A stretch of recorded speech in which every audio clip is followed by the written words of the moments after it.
Сәлем достар, менің каналыма қош келіпсіздер. Бүгін сіздермен манты жасаймыз. Бұл манты как ресторандағы мантылер сияқты ішіндегі фарштар шашылып кетпейді, қамыры жыртылып кетпейдіған болып шығады. Ол үшін менімен бірге болыңыздар.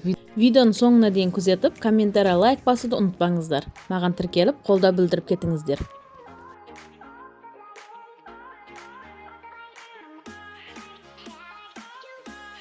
Ол үшін бізге еленген ұнымызға тұзы суымызды қойып, жақсылап орташа жұмсақтықта қамырымызды илеп алудан бастаймыз.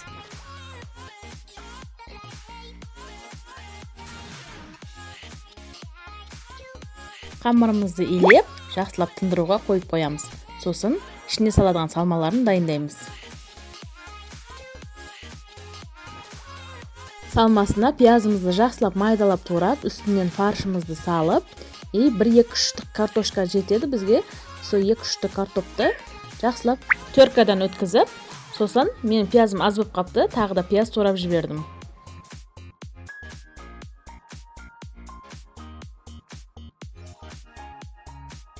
Пиязымызды ләжі барынша майдалап туруға тырысыңыздар. Картопымызды обязательно теркадан шығарамыз. Сосын мен турап дайындап қойған іш майым бар еді, соны да қостым. Үстіне тұзымызды, қара бұрышымызды салып, дәмін реттеп аламыз. Соғыла қылып қойған қамырларымызды алып, әдемілеп жаямыз.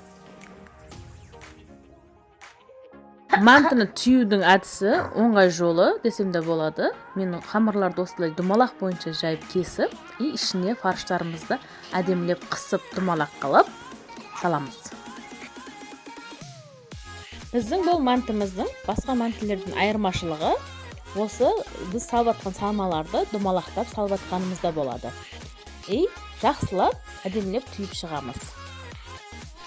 Достар, менің қазақша контентті видеомды қолдап, тіркеліп, лайк басып, комментария қалдыруды ұмытпаңыздар. Өз пікірлеріңізбен бөлісе отырсаңыздар, мен қуанамын. Сіздерді алда талай видеоларыммен қуантадыған боламын. Маған тіркеліп қойыңыздар.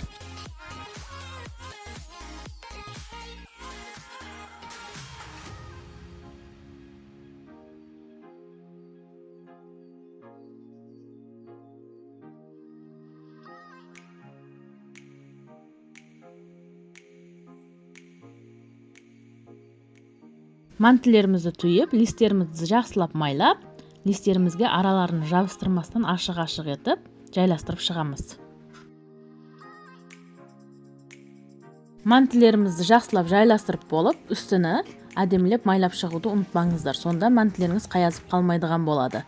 Қайнап тұрған суымызда 45 минут көлемінде жақсылап пісіріп аламыз.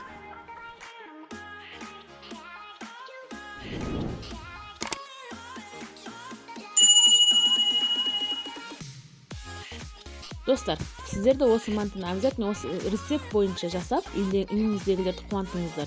Сіздерге ұнайды деген сенімдемін. Өте дәмді шыққан. Сіздер де жасап көріңіздер. Ас болсын.